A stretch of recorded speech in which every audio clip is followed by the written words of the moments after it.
Fala pessoal, graça e paz, meu nome é Caio Ramos e hoje eu estou aqui para trazer algo da parte de Deus para você.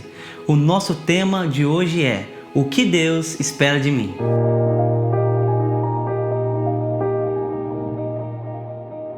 Bom, muitas pessoas, na verdade todos nós, nós passamos a vida procurando, querendo entender o que nascemos para poder fazer.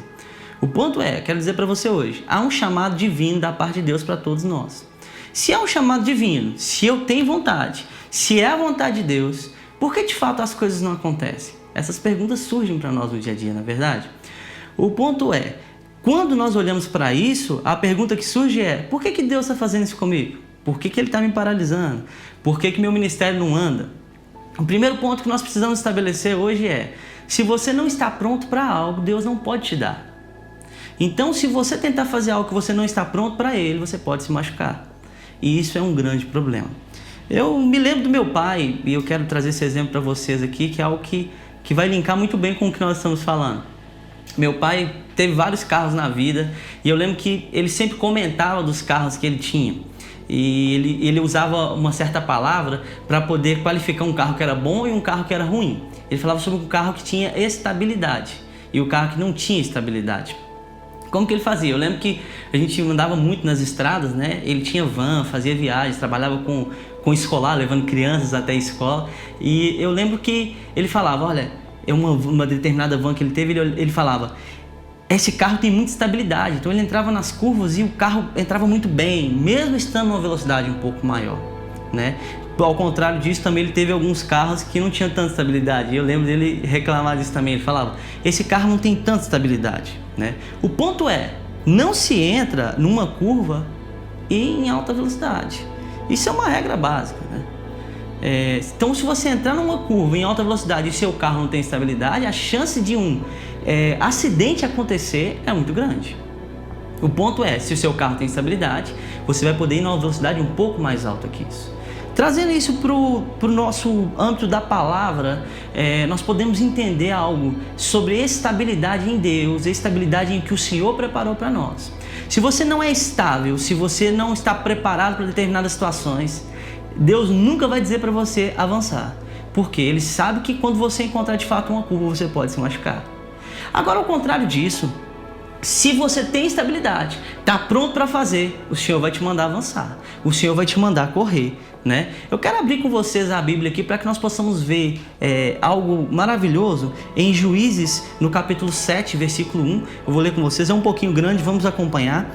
Então Jerubal, que é Gideão, se levantou de madrugada, e todo o povo que com ele havia, e se acamparam junto à fonte de Arode, de maneira que tinha um arraial dos midianitas para o norte no vale, perto do outeiro de Moré.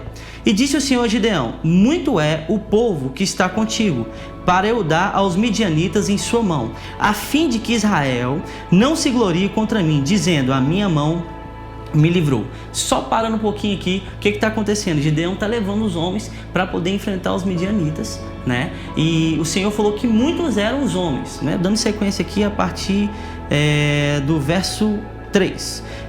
Verso 3, isso. Agora, pois, apregou aos ouvidos do povo, dizendo: quem for medroso e tímido, volte e retire-se apressadamente das montanhas de Gileade. E então voltaram o povo de 22.000 e 10.000 ficaram. Então, nessa primeira etapa, quando o Senhor instruiu Gideão, quando ele falou: quem tiver medo, volte para casa, 22.000 já voltaram e ficaram apenas 10.000. Verso 4. E disse o Senhor a Gideão: ainda há muito povo, faze-os descer às águas, e ali os provarei. E será que daquele que eu te disser, este irá contigo, esse contigo irá. Porém, todo aquele que eu te disser, este não irá contigo, esse não irá. E fez descer o povo às águas. Então o Senhor disse a Gideão: qualquer que lamber as águas com a língua, como lambe o cão, esse porás à parte. Como também todo aquele que se abaixar de joelhos a beber. Então, daquele que se abaixasse para lamber como um cachorro, como um cão, era para colocar da parte, ou seja, não ia poder participar mais, que o Senhor estava transmitindo essa instrução para Gideão. E aquele também que se ajoelhasse. Verso 6. E foi o número dos que lamberam, levantando a mão à boca, 300 homens, ou seja, os 300 foram os que foram tecnicamente aprovados, segundo o que o Senhor falava para Gideão. E todo o restante do povo se abaixou de joelho a beber as águas. E disse o Senhor a Gideão: com esses 300 homens que lamberam as águas, vos livrarei, e darei os midianitas na tua mão. Portanto, todos os demais se retirem, cada um ao seu lugar. Veja só, se nós fizermos a conta, Gideão iniciou com 32 mil homens.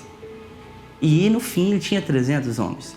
Será que nesses 32 mil homens não tinham pessoas que queriam fazer, que queriam servir de fato a Gideão e ao exército?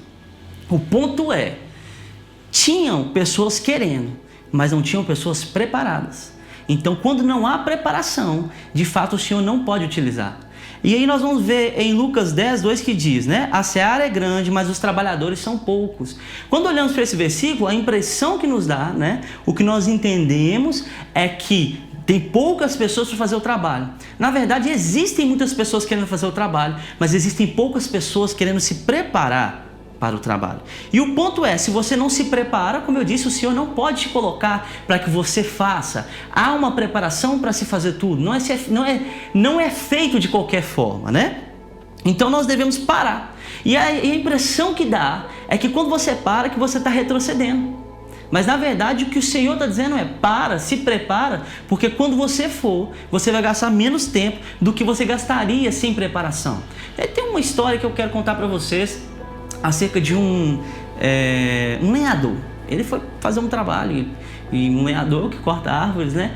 E ele pegou lá o machado e começou a cortar. Porém, o machado desse lenhador não estava tão afiado assim. E ele levou 4 horas para poder conseguir cortar aquela árvore. O ponto é, o tempo que ele levaria, segundo a história, para poder afiar o machado seria de 20 minutos. E o tempo que ele levaria para cortar se o machado tivesse afiado seria 2 horas. Ou seja, metade do tempo que ele levou. Se você somar, seriam 2 horas e 20 com o machado afiado. Porém, ele levou 4 horas por não estar pronto. Então, às vezes, você pode imaginar que as coisas estão demorando.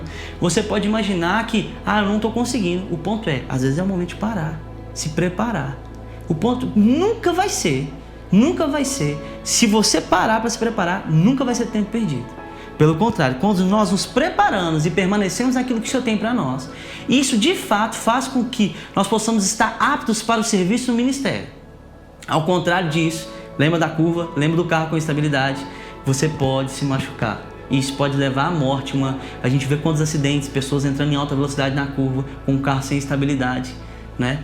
Leva até a morte. Você está dizendo que eu vou morrer espiritualmente? De maneira alguma. O ponto é, você pode matar o seu ministério a ponto de ficar frustrado e não conseguir fazer mais, por achar que Deus não quer te honrar, quando na verdade você que não está preparado para fazer aquilo naquele momento. Então o que eu quero deixar para você hoje é, prepare-se, porque se você se preparar, o tempo vai ser menor e o Senhor vai te honrar, porque o Senhor espera pessoas que estejam prontas para o serviço. Não quer dizer que não tenham pessoas que não queiram, mas não basta querer de fato. É querer e se preparar para poder fazer com excelência tudo aquilo que o Senhor tem para nós. Seja guiado pelo Espírito, o Senhor vai te falar de fato o momento certo para poder tomar cada uma das decisões, o momento certo para fazer cada uma das coisas que o Senhor preparou para você. E entenda, o seu chamado vai se cumprir, as coisas vão chegar, recursos vão chegar, mas você precisa estar preparado para esse momento. Se você não se preparar, quando chegar esses recursos, quando chegar o momento certo para poder tomar posse daquilo, e você não estiver preparado, infelizmente, o Senhor não pode te colocar nisso. Então o que eu quero deixar para você hoje é, prepare-se. O Senhor tem mais para você. Esteja atento à voz do Espírito, porque o Espírito vai te comunicar coisas onde você vai ter que se preparar para poder ser guiado em coisas que você nunca imaginaria que teria que fazer.